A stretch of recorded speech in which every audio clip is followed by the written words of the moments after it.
Mr. Speaker, if you all listened to Mr. President, you will recall his opening remark yesterday that the basis of his coming here was the grand norm, the Constitution of the Federal Republic of Nigeria. Mr. Speaker, I'm going to speak legislatively because the submission, Mr. President, is from the executive perspectives. Mr. Speaker, this budget is grossly inadequate. I say so because we need to address our minds to our status. Did you say grossly inadequate? Grossly inadequate. That is, it's not enough. It's not enough. We are talking about 32 billion, 23 billion dollars budget, which is just the cost of a project that links Nigeria to Senegal to Morocco, a pipeline.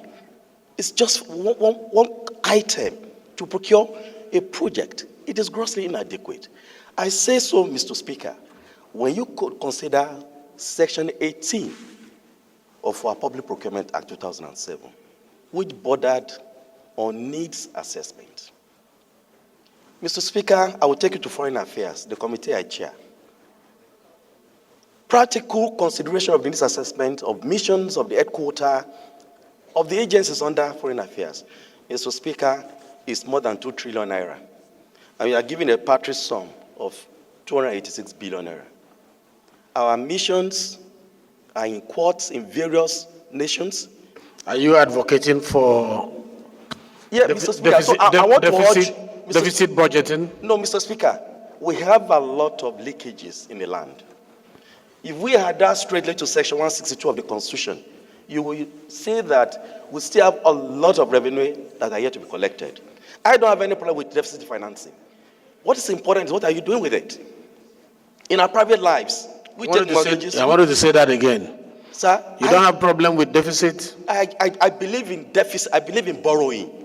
Mm-hmm. Mr. Speaker, I came from organized private sector.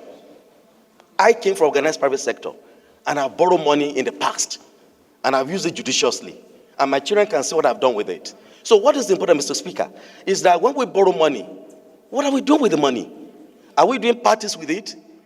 Are we taking teas and conferences and seminars?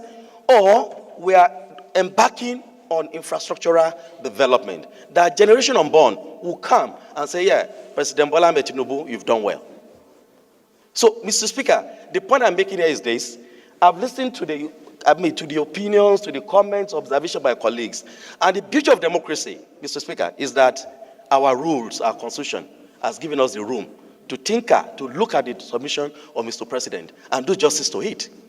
So, the Faleke-led committee finance, they need to really wear their thinking cap and look for all the money. We have the money. We have to do our work and block all the leakages, Mr. Speaker. Even in the tax arena, Mr. Speaker, we have not even collected the taxes. There are a lot of tax gaps. Mr. Speaker, if you look at our fiscal policies, look at Federal Ministry of Industry, look at capital allowances, a lot of people are manipulating our laws at our own detriment. So this parliament has a job to do.